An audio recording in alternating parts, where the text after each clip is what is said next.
सभापती महोदय, सन्माननीय सदस्य अनिल परब साहेबांनी अतिशय मोलाची आणि योग्य सूचना त्या ठिकाणी केली। ते असं म्हणाले की स्मार्ट वर्क बरोबर हार्ड वर्क सुद्धा त्या ठिकाणी आपल्याला लुप्त होणार नाही बघितलं पाहिजे आणि एक हायब्रिड अशा पद्धतीची व्यवस्था करायला पाहिजे। सभापती महोदय, आज तरी हे प्रीमॅच्युअर्ड उत्तर होईल, कारण आपली एआय पॉलिसी राज्याची अजून यायची आहे।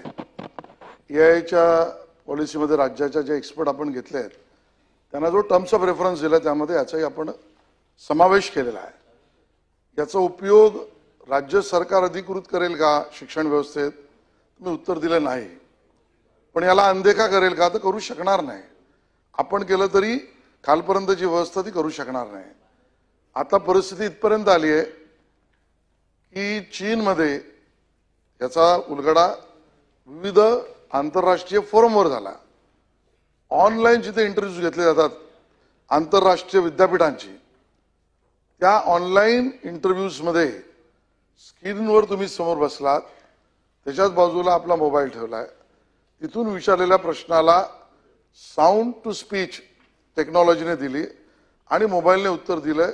त्या विद्यार्थ्याने ते उत्तर देऊन काही ठिकाणी आंतरराष्ट्रीय ज्या शैक्षणिक व्यवस्थेतल्या उपलब्ध विद्यार्थ्यांच्या जागा आहेत त्या कदाचित मी असं म्हणेन अपात्र विद्यार्थ्यांनी अशा पद्धतीने सुद्धा घेतले आहेत आणि त्यामुळे हा खूप मोठा व्यापक विचार जगाच्या पातळीवर सुद्धा आहे। कधी ना कधी हे कंपल्सरी होईल की नाही याचं उत्तर मला आज देता नाही येणार, पण तुम्ही म्हणताय ते मला नाकारता पण येणार नाही। त्यामुळे आपण टर्म्स ऑफ रेफरन्स मध्ये पूरक आताच्या आपल्याला भारतीय शिक्षण व्यवस्थेच्या आधारावरच त्याला पूरक करावं, नंबर एक। नंबर दोन, केंद्र स्तरावर जे निर्णय ठरतील त्या बाबतीतच आपल्याला आपले सुद्धा राज्याची पॉलिसी करायला लागेल, असं आपल्याला दोन उत्तर त्याच्यामधली आज तरी देण्यासारखी आहेत। पण यामध्ये हार्ड वर्क बिलकुल संपता कामा नये हीच भूमिका आज तरी महाराष्ट्र सरकारची आहे। सभापती महोदय, सन्माननीय सदस्य अमितजींनी जे मुद्दे मांडले, जे मी आणि श्रीकांत भारती यांनी मांडले, ते त्यांनी नव्याने ते धोके आपल्या समोर मांडले। स्वातंत्र्य जाईल, गुणवत्ता, क्षमता, सृजनशीलता, ध्यान केंद्रित करण्याची सवय न लागणे, झटपट माहिती। सभापती मध्ये हा सगळ्यात मोठा धोका आहे। एकदा झटपट माहितीची सवय लागली की संशोधनात्मक काही अभ्यास करणं याला हळूहळू पद्धतीने त्याला आपण दुबळं करत जाऊ आणि त्यातनं एक अवस्था विद्यार्थ्यांची विचित्र अवस्था त्यातली होऊ शकेल।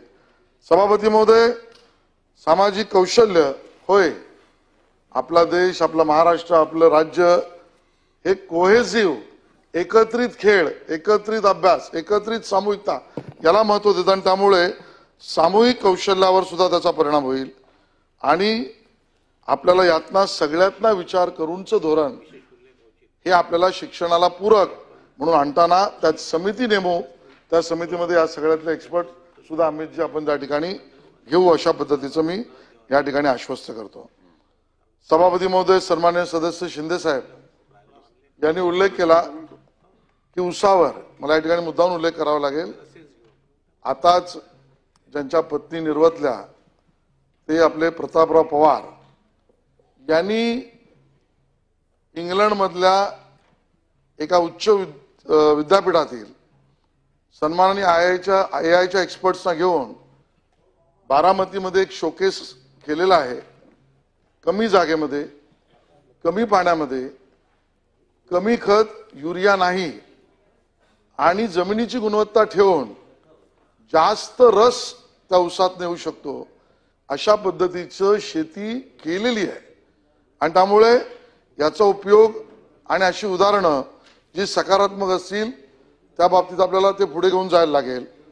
जे अनिवार्य आहे ते टाळावं लागेल। रोजगाराच्या बाबतीत आपण प्रश्न उपस्थित केला।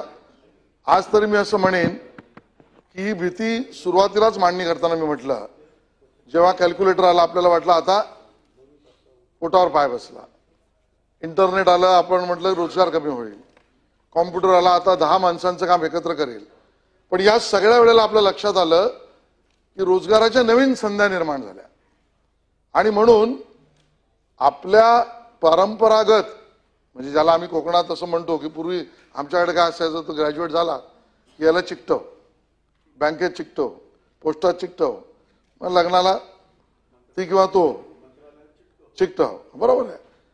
पण भाई आता ती व्यवस्था राहिलेली नाही. आता विविध व्यवसाय समोर आले.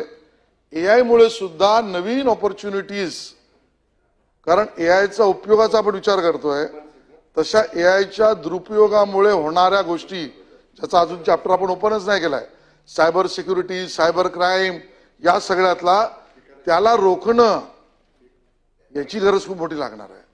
त्याच्यातले सॉफ्टवेअर डेव्हलप होणार आहेत. लोक त्यासाठी कामाला लागले आहेत, लोक त्याची एक्सपर्टाईज करतायत. आणि म्हणून एक नव्याचा सुद्धा रोजगार आपल्याला बारीकतेने लक्ष ठेवावं लागेल. रोजगाराच्या विषयावर आंतरराष्ट्रीय रोजगार कुठले निर्माण होत आहेत यावर लक्ष देण्यासाठी सुद्धा आज ज्याला आपण म्हणतो जीसीसी, याचे जीसीसी भारतात नाही महाराष्ट्रात जास्त यावे म्हणून आपण सुद्धा टास्क फोर्स केलेला आहे. मी स्वतः त्या ठिकाणी स्टॅनली अँड मॉर्गन या आंतरराष्ट्रीय कंपनीच्या गोरेगावच्या जीसीसीला भेट दिली. आणि सभापती महोदय, जगातला मोठा व्यवसाय मॉर्गन अँड स्टॅनली भारतात करते, कारण सुबक गुणवत्ताधारक मनुष्यबळ ही आपली मुंबई महाराष्ट्राची स्ट्रेंथ आहे. आणि मग त्या विषयात सुद्धा धोरण, काही सूट द्याव्यात, काही गोष्टींचं ज्याला आपण सोप्स म्हणतो ते द्यावेत, अशा स्वरूपाची आपली धोरणं, या विषयावर सुद्धा आपण त्या ठिकाणी काम करतोय. अतिशय योग्य मुद्दा तुम्ही उपस्थित केलात की आपली मुलं आपल्या राज्यातली आणि अन्य राज्यातली मुलं, आणि म्हणून या सगळ्या विषयात सुद्धा केंद्रीय रचनेतून यायचं पॉलिसी आणि एज्युकेशन यात महाराष्ट्र पण एक घटक आहे. आणि त्यामध्ये आपण बारकाईने लक्ष ठेवून आहोत, कामही करतो आणि तेही आपल्याला बरोबर घेत आहेत. त्यामुळे त्याच्यावरचा सुद्धा आपल्या विद्यार्थ्यांवर कुठलाही दुष्परिणाम, संधी त्यांच्या जाऊ नयेत यासाठीचं काम सुद्धा आपण करतो आहोत. बरोबरीने या ठिकाणी सन्माननीय सदस्य मिटकरी म्हणाले, महापुरुषांची चित्र आणि त्या सगळ्यातना चॅट जीपीटी निर्माण करणाऱ्या गोष्टी, याच्यावर आज आपली मान्यता नाही. म्हणून तुम्हाला माहित असेल ते आपण सभापती महोदय, त्याची मी या ठिकाणी कॉपी सुद्धा आणलेली आहे, की आपण स्वतः महाराष्ट्र सरकारने 7 फेब्रुवारी 2025 सर्क्युलर आहे, restriction on the use of AI tools in government offices due to confidentiality risk. आपण आपल्या राज्य सरकारच्या निर्णयात हा निर्णय घेतला की आपण चॅट जीपीटी, एआयचे वेगवेगळे टूल्स याचा वापर आपण करू नये. आणि बरोबरीने जे गैरपद्धतीने वापर करतील त्याच्यावर आपला सायबर क्राईम सक्षम आहे. आणि सामान्य प्रशासन विभाग जी चित्र प्रसिद्ध करते, जी आपण लावू शकतो, त्याच्या यादीमधली तीच चित्र ही अधिकृत धरल्यामुळे त्या विषयातला भंग करणाऱ्याला कायद्याच्या समोर जावं लागेल, असं सभापती महोदय त्या ठिकाणी स्पष्ट करतो. आणि सभापती महोदय, सन्मानाने सगळ्याच सदस्यांनी मांडलं की त्याला काम करण्याची क्षमता केवढी आहे याची. सन्माननीय सदस्य मंत्री चंद्रकांत दादा इथे आहेत. मी एका लाइटर मोडमध्ये परत शब्द सांगतोय की जोपर्यंत पालकमंत्री ठरले नव्हते आणि त्याला लागणारी दिरंगाई होती, त्यावेळेला मी सन्माननीय चंद्रकांत दादा आणि मी बाजूबाजूला बसलो होतो. सन्माननीय, पुढचं सांगत नाही कारण अनिलचं डोकं कधी काय चालेल सांगता येत नाही, ते एआय पेक्षा कमी असं मी मानत नाही, त्यामुळे कमीच माहिती त्याला दिली पाहिजे. आणि म्हणून त्यामुळे बांद्रातली माणसं सगळीच हुशार आहे, उद्धवजी असो, अनिलजी असो, मी असो. आणि त्यामुळे वांद्रे पश्चिम पहिलं आहे, वांद्रे पश्चिमकडे तुम्ही बघितलं नाही म्हणून दारलात.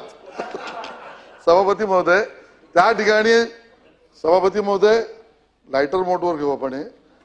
एका बाजूला मुख्यमंत्री महोदय होते, दादा होते. दादानी माझ्या कानात सांगितलं काय होत आहे, म्हटलं 2 मिनिटात सोल्युशन देतो. आणि मी एआय टूलवर जाऊन सगळ्या मंत्र्यांची नावं टाकली, जिल्हे टाकले आणि सांगितलं की तुम्ही पालकमंत्री ठरवा.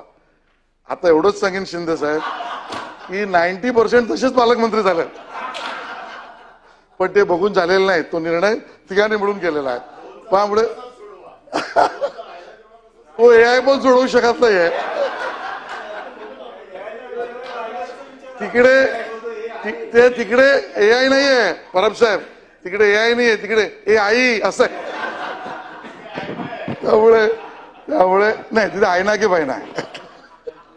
त्यामुळे सभापती महोदय, या प्रचंड क्षमतेच्या एका तंत्रज्ञानावर आरूढ होण्यासाठी लागणारं सार्वमत, सर्व कौशल्य आणि सर्व क्षमता या घेऊन राज्य सरकार काम करेल.